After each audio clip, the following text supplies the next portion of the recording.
back. WNST, Tassel, Baltimore, and Baltimore Positive. We are positively through the election period, but that's not going to stop us from talking about it in this segment. Before we do, I need to tell you we're doing the Maryland Crab Cake Tour. We're going to be at Pappas on Friday in Cockeysville, celebrating their 50th anniversary, as well as getting together with a bunch of old friends. Dan Rodricks will be joining us on Friday from the Baltimore Sun. We'll be talking about his one-man show, as well as some politics, I'm sure. We're going to be joined by David Steele, who's written yet another book on sports and race and culture. I'm looking forward to having him out. He's looking forward to the crab cake. And then, of course, Mike Bordick, former Baltimore Oriole, my pal. I know that's hard to believe that I have pals with the Orioles, but we actually like each other. He's going to be bringing Adam Kalarick and Frank Kalarick from League of Dreams by on Friday. And we're also going to have Justin and Steve from Pappas stop by, talk about 50 years. I'll be giving away Maryland lottery scratch-offs from the Ravens, as well as talking about our friends at Goodwill and Window Nation. And, of course, Goodwill next week. We're going to be serving a lot of meals to less fortunate folks on Wednesday, the 23rd, down at the Convention Center. You want to roll your sleeves up with me? Come on out and help people on Wednesday. Just throw me a note, ness@baltimorepositive.com. I'll straighten you up with the Goodwill people, and we'll meet you down there on Wednesday morning. Me and my wife will be in Thanksgiving spirits. We're going to give on Wednesday, and then we're going to be thankful that I have cinnamon ice cream and delicious apple pie from Wise Markets on Thursday. Josh Kurtz is a defending champion around here. He's been on with Don and I many times through the course of Baltimore Positive. Now I'm almost 5 years into Baltimore Positive. He is at Maryland Matters. You can find him at Maryland Matters out, marylandmatters.org, as well as Josh Kurtz News out on the Twitter place. He is all things Maryland news and politics. And, I didn't bother you before the election, dude, because I was like, Josh doesn't need to deal with me and speculation and polls. And I had Patrick Gonzalez on this week talking about whether the pollsters were right or wrong. But you do this professionally. I do this as a citizen. What did you make of the election? What's the great takeaway other than a bunch of Democrats taking over the state for the first time in a long time? Yeah, well, that's sort of the obvious storyline, because we're gonna have all Democratic control in Annapolis for the first time in 8 years, and that's pretty significant. Well, that means a lot for Baltimore, right? Like literally. Yeah, well, you would think so. Just having a new governor from the city is going to mean a lot, absolutely. But you mentioned the polls and pollsters, and pollsters. The polls in Maryland in some ways were more accurate than they were a lot of other places, which, that's kind of getting us off on a different conversation. But, they showed Wes Moore winning by 30, and he came pretty close to that, whereas a lot of the national polls got stuff wrong. Well, getting it right here and figuring it out here, because for years, all the time we've ever spoken, we've called ourselves a purple state, and Right. purple, it could go either way. And we've had 8 years of a Republican governor, Right. and we are a Democratic dominated state. I mean, that's just a little bit of an anomaly at this point. And where Hogan tries to fit himself into the middle and not a part of Trumpism, boy, this election has really shown me how much different the world is. And I saw the Obamas dancing with the young lady who just passed away at 113 years of age, Right. all over my timeline. It was a beautiful thing. I'm thinking, man, what the hell happened? And the same day, Trump's getting orange and he's coming back and all that. Right. And I'm thinking to myself, 8 years ago, I was a guy that would vote for Republicans. You know what I mean? Yeah. I voted for Larry Hogan, right? So, I'm not, but the politics has moved me to the point where I have said out loud, and I'll say again, I will never, I'm where my dad is now. I will never vote for, my dad had Herbert Hoover. So my dad would never vote for a Republican, even though he thought Mac Mathias wasn't a bad guy.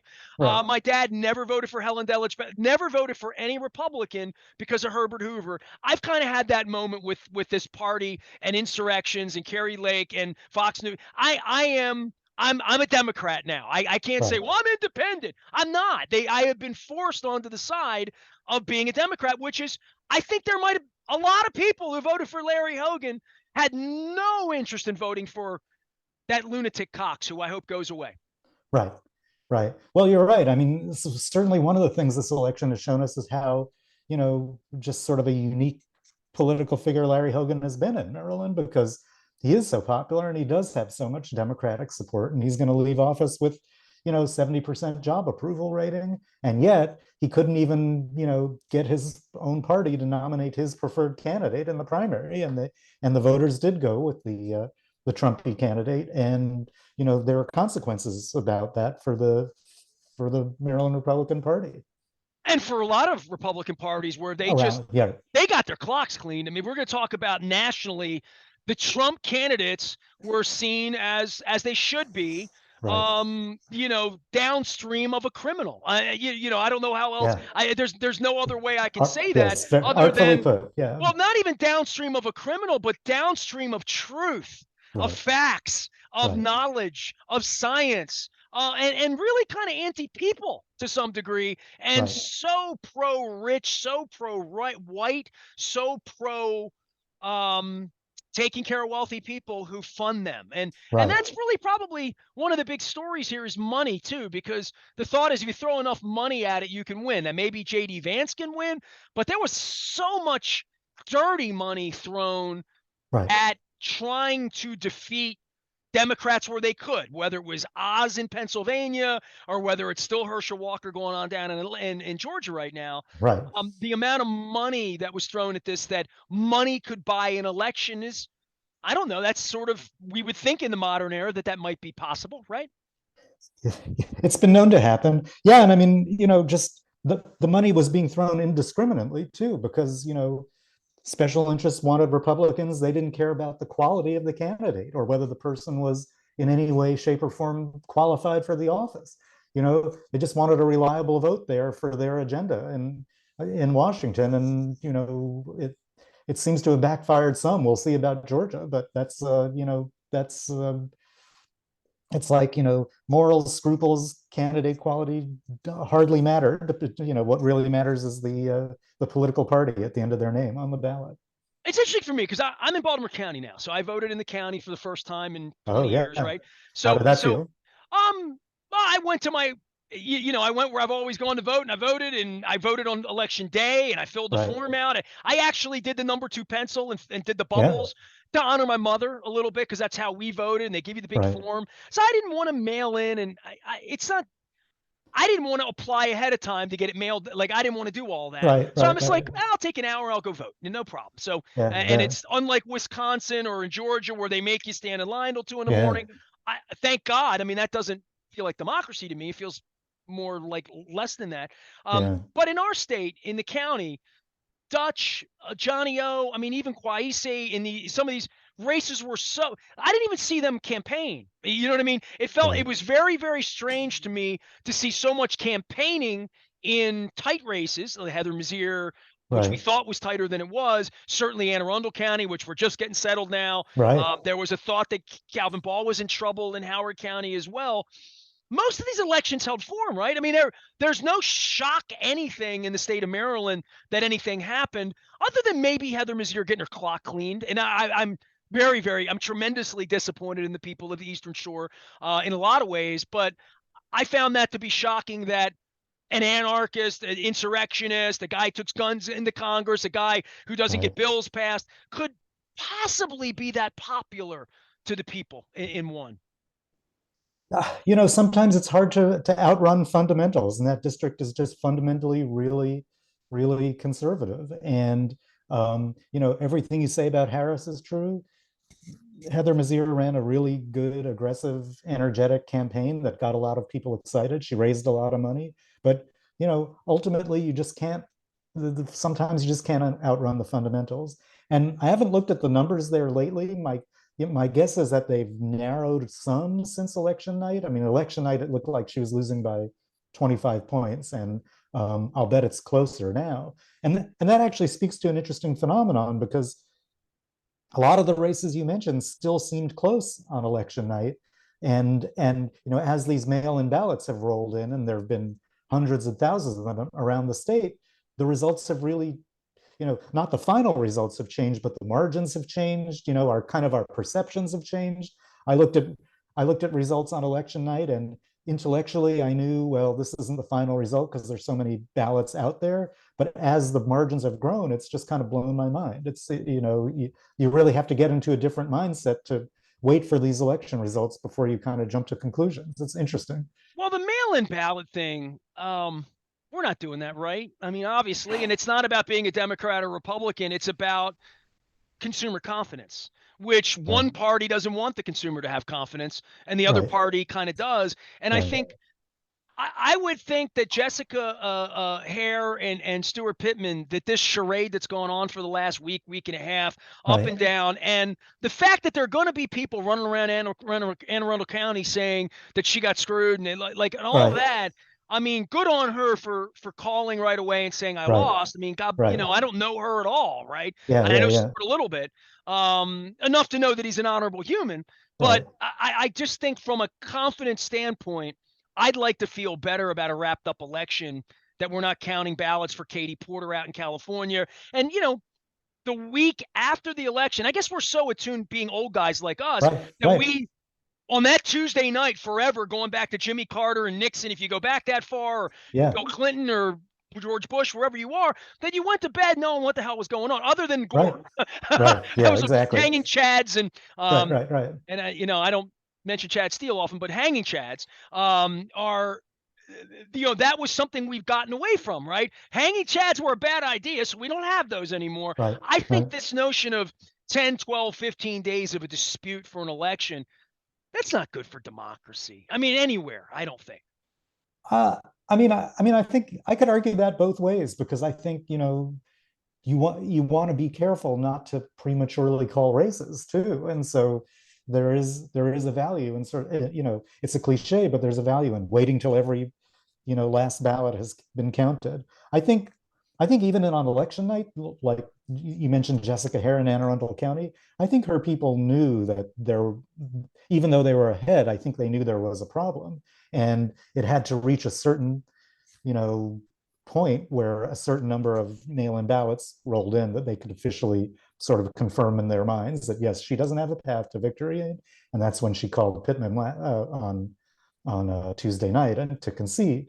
But it's just going to take an adjustment of thinking. I think I don't know if there was some way to sort of safeguard that the election night results are 100% guaranteed. Then yeah, that's my preference too. But maybe it is better to count all the ballots. I don't know. But you could still mail a ballot on Tuesday too, right? So That's true. Yes. they're going to have to count some ballots afterward. But Josh Kurtz is here. He is Maryland Matters. Tell me about your organization. I know you're in a fundraising period here as well, and I like democracy, Josh, Right. especially after watching that ish show down at in Florida on Tuesday night, where we have criminals declaring themselves eligible to run the country again. Right. I love Yeah. democracy, and I think that your independence in the way you do this, I have great admiration for what you're trying to do, and it's not easy. It's certainly not politically in this point, but we need people like you on the wall down there. I can't be in Annapolis every day. Right. I need Right. people like you down there, and the Banner, and the Sun, and like everybody else, right? Right. Right. Right. Well, we sort of jumped in to fill a void because the media coverage of the state house and state government and state politics has just been so diminished over the past couple of decades, and for the very reasons you say. I mean, who's watching, who's holding people accountable, who's informing voters at election time? There's just so much less of that in the state than there used to be, and so that's where we think we're filling a gap. And so we're a nonprofit news organization. We've been around for 5 years. We will probably, I think, we'll have the most reporters covering Annapolis during the upcoming legislative session. So we're trying to make a difference. But we're a small. I love. I mean, I want to see a robust Sun. I want to see a robust Washington Post. I'm happy that the Baltimore Banner's here. I'm envious of their deep pockets, but I feel like we fill a role too by being laser focused on the state capitol. I got to ask you this because I went to look it up, and my wife asked me this the other day. When does Wes Moore take over? Ah, What day is that? yeah, And then run me through January, because you're talking about legislate. I mean, I really right, want. We know who won now. There's no more right, disputing. right, Andy right, Harris is going to be in one. Everybody else is going to be a Democrat. The Trone right, thing was interesting over the weekend. The yeah. counties are, and whatever the goofball in Florida is doing with the big, like 2 years from now, I'm not worried about that. What's going to happen to Maryland? Give me a little 6-month forecast here, Josh.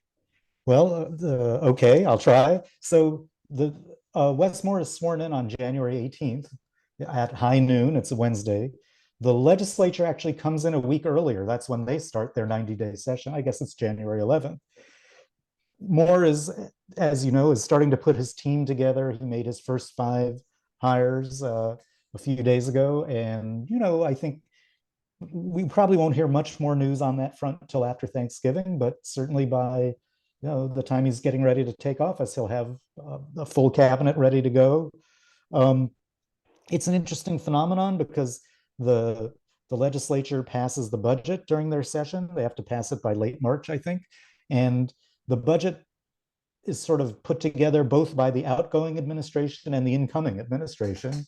And I don't think it was an accident that one of the first people Wes Moore named to his cabinet was his budget director, Hopkins vice president named Helene Grady.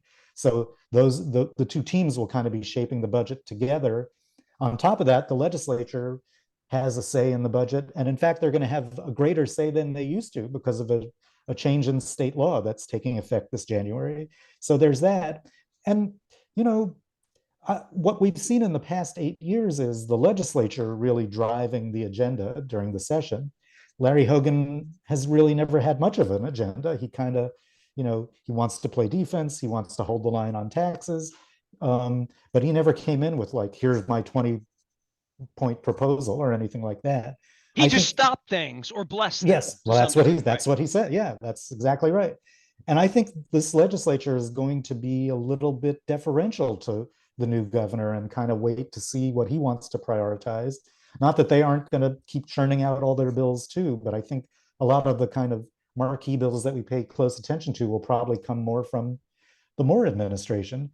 And so, we'll see. He's coming in with great expectations and he's coming in with a sympathetic legislature, but things can blow up too. So a sympathetic legislature. I love the way you're a real writer, Josh Kurtz. A sympathetic. What does that even mean at this point? Because the reason we're still counting ballots on Tuesday night is because Larry got in the way, right? So, what is going to create synergy here in regard to big things, red line, Kerwin, all of these things that are big ticket items, big dream items for a guy who's not a politician, right? Literally, he's never run anything that looks like a government. Well, I mean, I think that's going to be one of the interesting things to look for. And, curiously, his chief of staff, a guy named Fagan Harris, who's a brilliant guy, well known in Baltimore. Beloved guy. In my circle, people are like, "Oh my God, he's the greatest." Yeah. Oh no, and without a doubt, he is a great guy. But he, like the governor-elect, doesn't know anything about state government particularly, and so it's going to be interesting to see them make their way. I think they have an opportunity because Larry Hogan has hollowed out the state government, and there's so many vacancies in state agencies that these guys can really kind of change the face of what the state workforce looks like, and that's going to be pretty cool. But I think they're going to like slam into walls every now and then, and I don't think they realize how tough it is to make stuff happen in the state government, and so that's going to be easy. But since you asked about the legislature, I mean, it's simply a question of shared priorities, and and that's going to help the new governor move his agenda, and I think it's going to help Democrats who've been frustrated by having to coexist with Hogan for 8 years. I do think there are some Democrats in the legislature who expect Wes Moore to embrace every progressive, policy prescription. I don't think he will. I think he's going to be much more middle of the road and cautious in certain ways, even as he wants to reshape the government. Well, just obvious things, right? Transportation, Baltimore, the Bay, the environment, these basic sort of tenets, the things that Hogan didn't get right, quite frankly, the things that Hogan abandoned, the governor of Maryland, except for Baltimore, and anybody that's sympathetic to Baltimore. So my vibe on this for Wes is Baltimore, because if the murder rate goes down, if the jobs go up, if vacant buildings go away, if people move into downtown, if shootings stop, if the football team wins, the baseball team, like all that. But I kid a little bit about football and baseball, but I keep saying Bisciotti's all sideways with me. Who knows who's going to own the baseball team? But they're going to be going down. And I called Larry Uncle Larry. I got to come up with a nickname for Wes, cousin Wes, brother Wes. I don't know, whatever. They're going to have to go down to Annapolis and a couple $1 billion for Right. downtown Baltimore to make Ravens fans happy, right? I mean, Right. and I say this a lot because I'm a sports guy at heart. I've been on the radio 31 years. And one of the things that really pisses me off on the media side with the Ravens is I fought to get that football team here. I paid Yeah. to get that football team here. We begged, we stole, we borrowed, we stole. We went and stole. If we had to go get a franchise again, if the Orioles left, let's just say Yeah. somehow John wins the Team Angelos battle, there would be no appetite here to go stealing a team. But because they're here, there is immense pressure to give them anything they want. Yeah. Yeah. So But I mean, but as you know, I mean, there are proposals to build up the area around the stadiums and make them sort of real entertainment districts. There are proposals to, revitalize downtown, revitalize State Center, and I think I have to believe that a Governor Moore is going to embrace a lot of them because they're if he can be convinced they're for the good of the city, he's gonna do that, and he's investing in Baltimore is going to be a reality here the next 4 years, right? without a doubt. Yeah, yeah, What does that mean? Because the legislature, I would see that the 5 counties here, and I've talked to all of them. I've had Stuart Pittman and Johnny O and all these people. They're all very, very pro Baltimore. Not that lines down there, south of Towson University, Northern Parkway. We don't care about it. It's not like that right, amongst these folks. It's not like that with me. I'm in the city 3 days a week. I need the city. I can't be getting shot at a corner or carjacked either. I, right, I would think that plays differently in Andy Harris's district. It plays differently west of Frederick, I would think, than right. spending the money in Baltimore.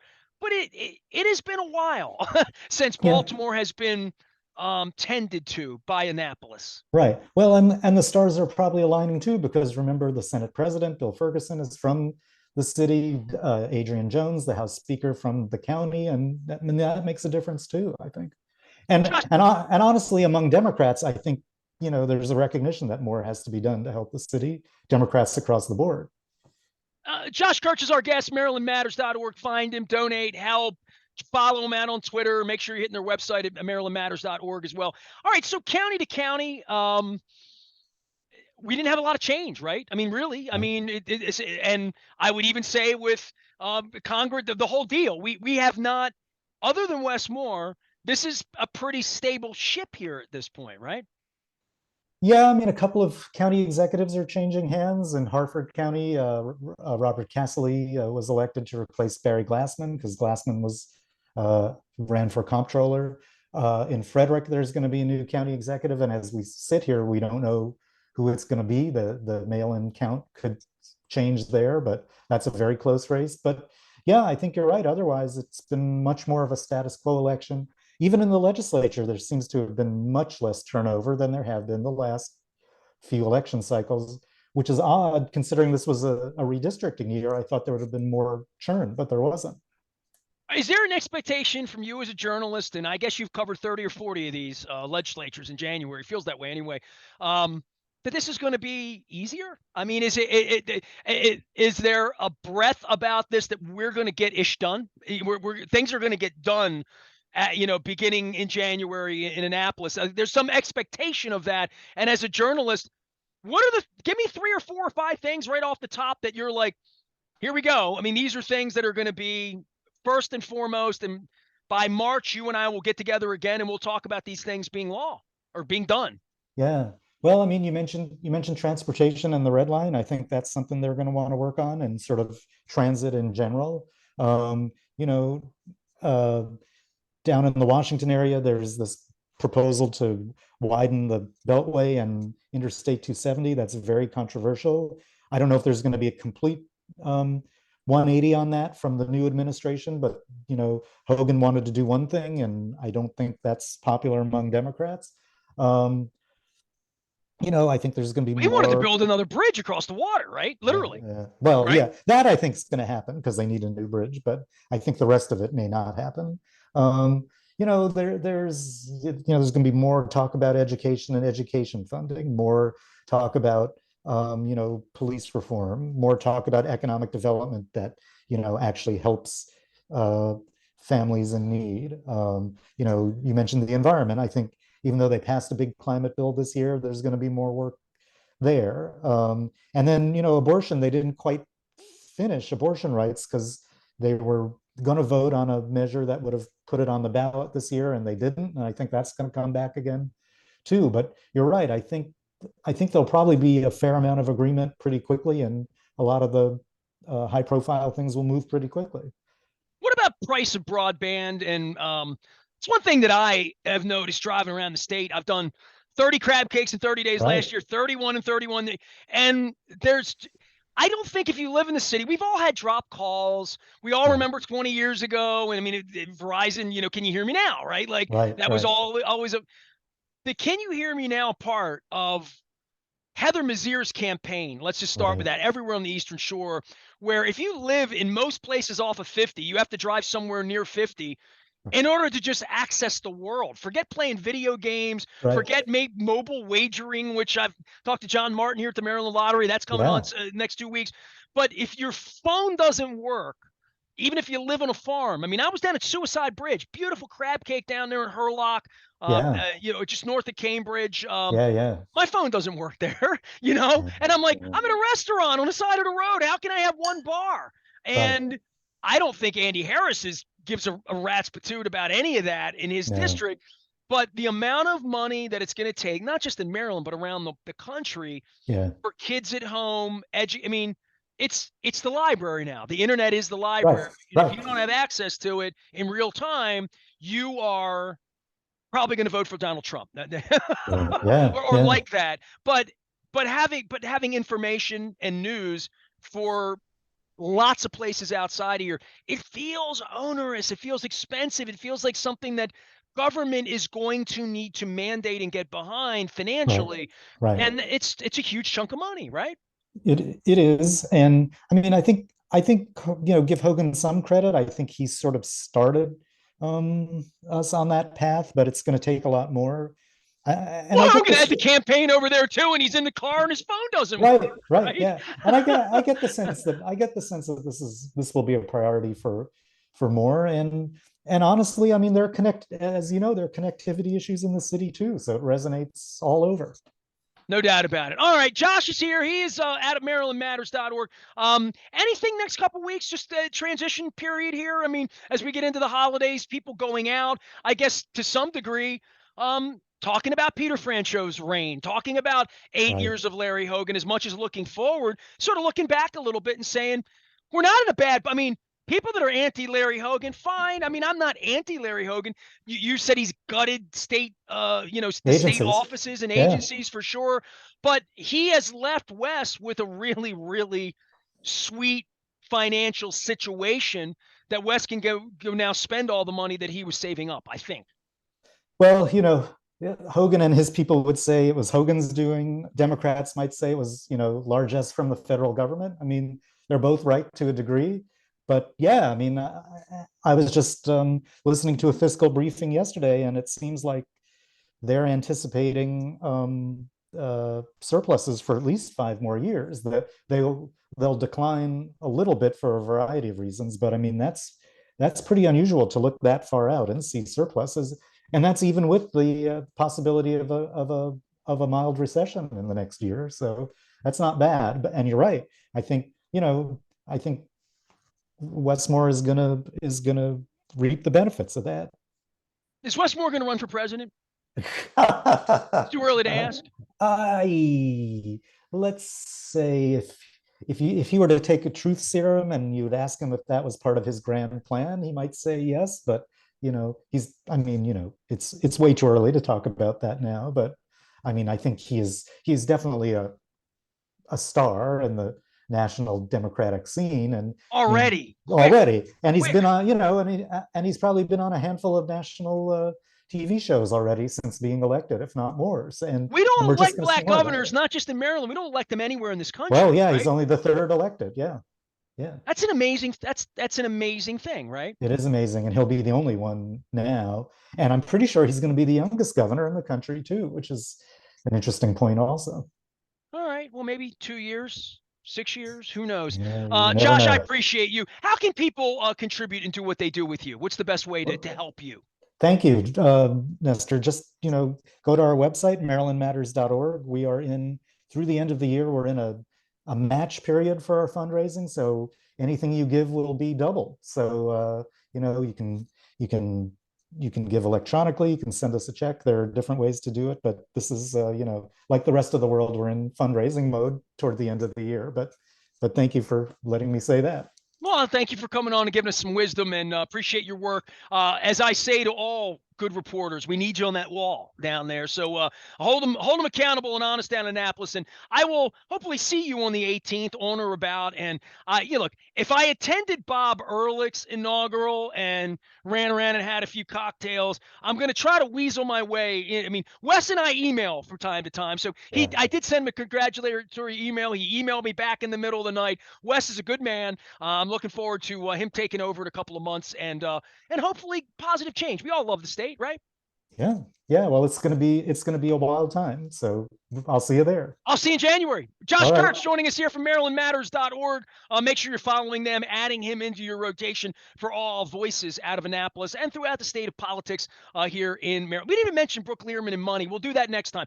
I am Nestor. We are WNST, AM 1570, Towson, Baltimore, and we never stop talking Baltimore. Positive.